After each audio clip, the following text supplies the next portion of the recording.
Hey there, and welcome to Alpha Gal Home Cook. Today I'm going to be showing you two pasta dishes. Both of them are Alpha Gal free. One is a delicious goulash, and the other is an old-time favorite of mine, a veggie-packed pasta sauce. Both are simple and delicious. Stick around. The first dish that I'm going to share with you today is a simple, hearty, delicious goulash. For this recipe, you're going to need a pound of ground turkey. Choose one that is safe for you. You're also going to want a 6-ounce can of tomato paste, half of a large sweet onion, half of a small jalapeno, which you can leave out if you don't prefer to do that, half a cup of frozen corn, and a half a cup of chopped cherry tomatoes. Beyond that, you need water and your seasonings, which are listed here under flavor boosters. Okay, we're going to start by chopping up the vegetables for our goulash. We want to take an extra large sweet onion and we're just going to cut it in half. We want to use half. We will cut off the end, and then there is a thin membrane around the outside of the onion. You want to get your nail underneath there. You just kind of want to pull it off. You don't want to waste a lot of onion. And if you can get this membrane, then you get down to the clean part of the onion, the part that's not tough, so to speak. And then we're going to make some thin cuts into the onion, just as I'm demonstrating here. And this will allow us to dice the onion in a matter of less than a minute probably. We can slice it this way, and then we're going to turn it sideways and we're going to dice it across the side. And you'll see it makes perfect diced onion, pretty much uniform in size, which is fantastic. When you get to the very end, don't waste any onion. Let's chop around the edges. And once you've got those little edges chopped off, we're going to make sure that we're dicing them as well, because some of those pieces are going to be a little bit longer than they would normally be if we were dicing them just as an onion. All right, there you go. Diced onion for your goulash. All right, now that we've done our onion, we're going to work on a jalapeno. I have half a jalapeno here that I took out of the refrigerator. I used half for an omelet the other day. We're going to cut in a V, and we're going to take out the membrane as much as we can, and we also want to remove the seeds. Just in case you're wondering where I'm putting the things that I'm tossing to the side, I have a little trash bin over to the side in a bowl, and that's where I'm putting all of the extra pieces. It just makes for easier cleanup.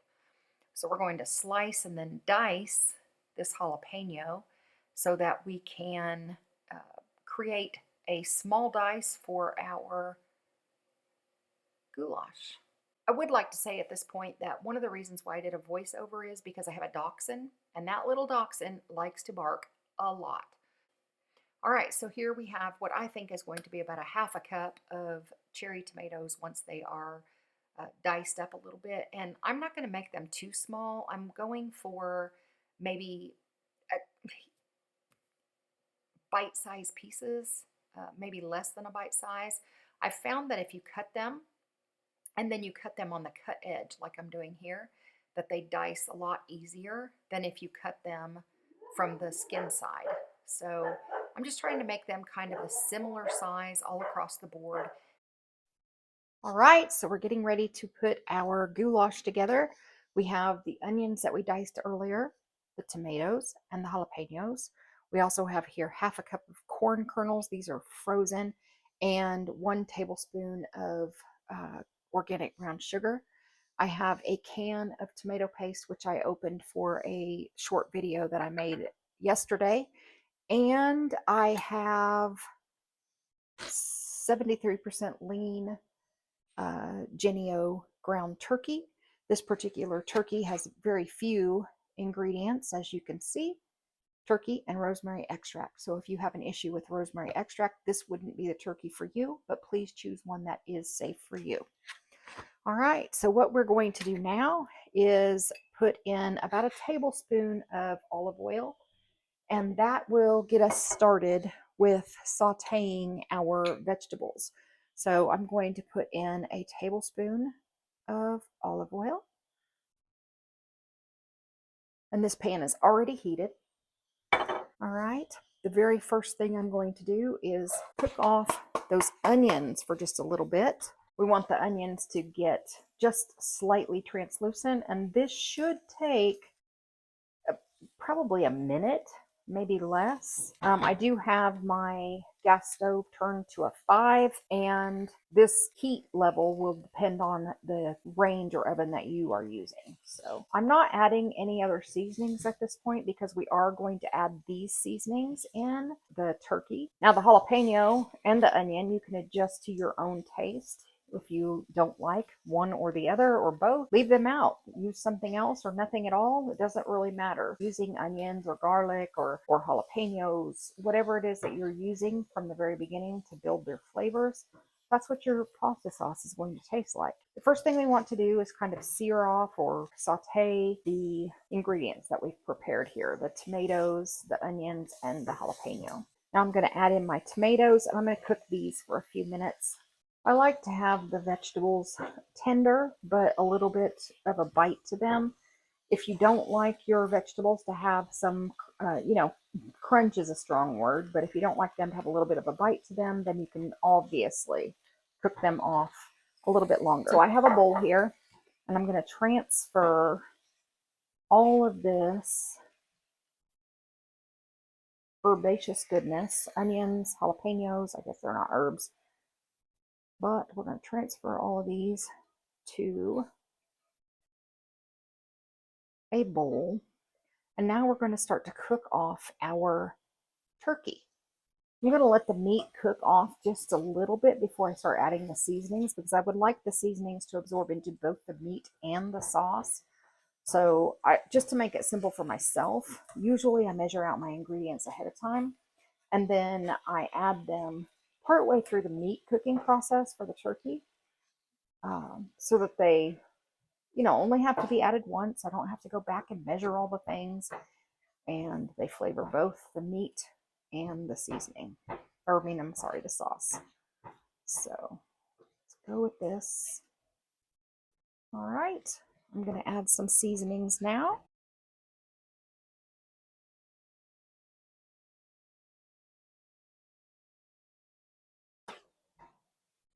All right, coincidentally, once again, all of the ingredients that I've used to this point are gluten-free as well. So our recipes here in my house, they have to be gluten-free for me, but I do prep things that have gluten in them for my husband, separately from what I'm eating. So tonight he will have pasta that is, the full gluten experience, as I like to say.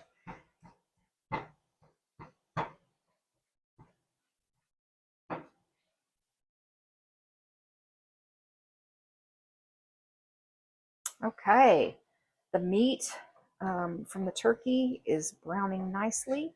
So at this point, what I'm going to do is I'm going to add the tomato paste tomato paste into the pan. This is 1 can of tomato paste. I'm not sure how or why, but I left the water off the counter as I was getting prepared to cook. So that is something that we'll need to add. I have a cup of water here off to the side. I'm going to add that now. That'll help this mix in really well. So we're going to do that. All right, at this point, we are going to add our brown sugar. This is not necessary. This is absolutely not necessary. I like the little bit of sweetness that it adds to the dish. It's a little bit, to me, it's a little bit more of a barbecue-ish flavor. It's just more down home, I guess. But I really appreciate the little hint of sweetness. And I know for a fact that my husband does as well. All right, so we've got that all mixed in. We're going to mix back in our sauteed vegetables.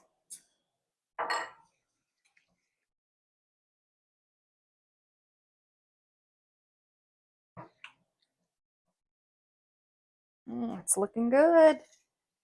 It's looking real good. All right, I'm going to add in half a cup of frozen corn kernels. I don't think everybody puts corn in their goulash, but I like it. I do like it. It's just a little something extra.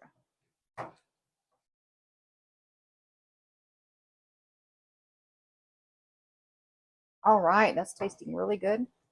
I think that's perfect. Our water is boiling for the pasta, so I'm going to take a minute and get that part of this done. While the pasta is boiling away, I thought I'd share with you the pasta that I use as someone who is both alpha gal and gluten free. I use this full circle market pasta from my local uh, food city. And as you can see here, it says gluten free. On the side, it says vegan. The only ingredients listed are corn flour and rice flour. I have never had an issue with this, but I always encourage everyone to eat whatever pasta is safe for them or has not caused any reactions for them. For my husband's pasta, I am using Barilla. I think that a lot of people have had success with this, whether they were alpha gal and avoiding some of the processed flours. It seems to me that I've heard good reviews on this one, and so I thought I would share it as well. But this is what I'm using for my husband's goulash. Okay, so we're going to start with 1 cup of dry pasta that has been cooked, and I am going to go from there with about a cup of the pasta sauce that you saw me make for the goulash. So I'm going to go with that. And then we are going to stir that in well. If you wanted 2 servings of this particular pasta with the gluten-free vegan pasta, you could certainly do that. I just did 1. I don't eat a lot of pasta, so I'm going to make 1 for me. I may or may not finish this this evening as my dinner. And then I will probably set aside some sauce for myself. Otherwise, I could have doubled this, and I could have had twice as much goulash with the gluten-free macaroni. Then again, you could also do the whole thing with the same amount of macaroni. You're going to feed at least 4 people. I would say comfortably you'll have 6 meals out of this, because I know that my husband will also have this as a lunch. And like I said, I'll set aside some sauce that I will use for a separate dish. So goes a long way. The entire sauce recipe is alpha gal free, but my husband isn't alpha gal free or gluten free. So for his portions, I cooked 3 cups of dry pasta, and then I used half of the AG free goulash sauce, but he also got to use some shredded Parmesan on his. I'd like to share with you how it is to live in a household that is not all alpha gal free. And hopefully that's helpful. But if it's more confusing than helpful for me to do things this way when it's applicable, please just let me know and I can make adjustments. And this is how everything turned out. You can find the recipe in the description for this video. The second dish we're going to make today is this very adaptable, budget-friendly veggie-packed pasta sauce. For this, you can use pretty much any vegetable that's in your refrigerator. And in the past, I've used such things as peppers, onions, squash, eggplant, carrots, tomatoes, truly whatever I had on hand. That's one of my favorite things about this recipe, is that you can start with your main ingredients being whatever veggies you have on hand or whatever your favorites are. Then you just add a jar of pasta sauce and these flavor boosters. It's a very short list and a simple recipe. All right, let's get started with our vegetables for our pasta sauce. We have a yellow squash, a zucchini, 1½ red bell peppers, about a half of a yellow pepper, and 2 half sweet onions. This is one that I used earlier. All right, so we also have a bowl. We're going to cut things up and put everything in this bowl. You can't see it very well here. And then we also have our trash receptacle, as we did before, just for easy cleanup. Now, I have these half vegetables in my fridge, and I usually just use whatever I have in my fridge that sounds like it will be good in the pasta sauce. So if you don't have the squash, that's fine. Use the bell peppers and the onion. Last time I had a couple of portobello mushrooms, and I put that in there. And whatever you have in your refrigerator that you would like to put in your pasta sauce, you certainly can. I've even used soft cooked carrots before in my pasta sauce. Any veg will be good. Now, I'm going to time lapse this so that you don't have to spend several minutes watching me chop things up. Also, this is a great time to remind you to turn the oven on to 425 Fahrenheit. I'm kind of chopping everything into relatively large pieces, I guess. They hold up better in the sauce after they've been baked. Squash especially gets pretty soft when it's baked in the oven. For the bell peppers, I'm just removing the core and the seeds and cutting the flesh into the same, relatively the same size pieces as the squash. I do want to apologize real quick for the audio quality on this portion of the video especially. As I mentioned earlier, the mic that I purchased for this broke and I only used it twice. Hopefully I'll have this situation sorted out and things will be better going forward. Thank you for your patience. We're going to prep our onion much like we did the one that we used for our goulash. We're going to peel the outer skin off. You need to get your nail up under that membrane and just peel off that outer edge, the tough part. Then we're going to cut it the lengthwise from the bottom to the top of the onion, but we're going to do it in larger chunks this time. So we're going to cut maybe like 4 slices, possibly 5, across the onion from top to bottom. And then we're going to turn it sideways and we're going to cut 2 times sideways so that we have bigger chunks that match the size of the other vegetables that we've chopped up. You don't have to worry too much about separating the larger pieces of onion apart from one another. They're going to come apart when you're stirring it, and also as they're cooking they soften and they'll separate when you stir them halfway through cooking. Okay, so now we have our bowl that contains all of the vegetables that we chopped for the veggie full spaghetti sauce. And now we're going to add the ingredients that we're going to start with. Sea salt or table salt or whatever it is that you like to use. You're just going to use probably about a half a teaspoon of salt. This is quite a lot of vegetables, so that shouldn't be too much salt for you. But if you like to go lighter on the salt or even eliminate the salt, please feel free to do that. Then we are going to go with a 1/4 cup of just ground black pepper. So I'm going to do a 1/4 teaspoon. Do not do a 1/4 cup. You will be very sorry, I promise. And then I'm going to use a teaspoon of garlic, but you please adjust this to whatever your preference is. Or as I said before, you can leave out any of the seasonings that you don't prefer to use. And then I'm just going to use some Italian seasoning. And I'm going to use a pretty healthy teaspoon of this. It goes a long way. It's strong flavor in my opinion, but please, again, adjust that to what you enjoy. And finally, I'm going to put in some extra virgin olive oil. I'm going to use 3 tablespoons. This is another thing that you can adjust according to how you prefer to cook. We're going to be roasting these in the oven. So when we're roasting the vegetables in the oven, the oil will help them to roast, but they will roast without oil as well. There we go. And now we are going to stir them up. And here they are, all seasoned and ready to be put in the oven. So on to the next step.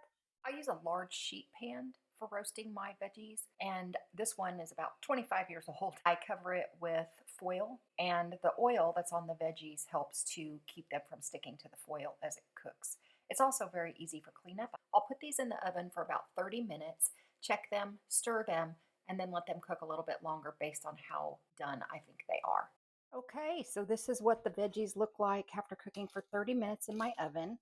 I'm just going to stir them a little bit, and then I'm going to put them back in for another 15 and check on them. What I really want to start to see is more browning of the vegetables, and maybe even a slight bit of charring would be nice. It adds a lot of flavor. All right, folks. I think these are as done as I need them to be. I do have some char. There's a little bit of that smell in the air that tells me that if I went too much farther, the fire alarm would go off in my house, or the smoke alarm. So I think this is perfect.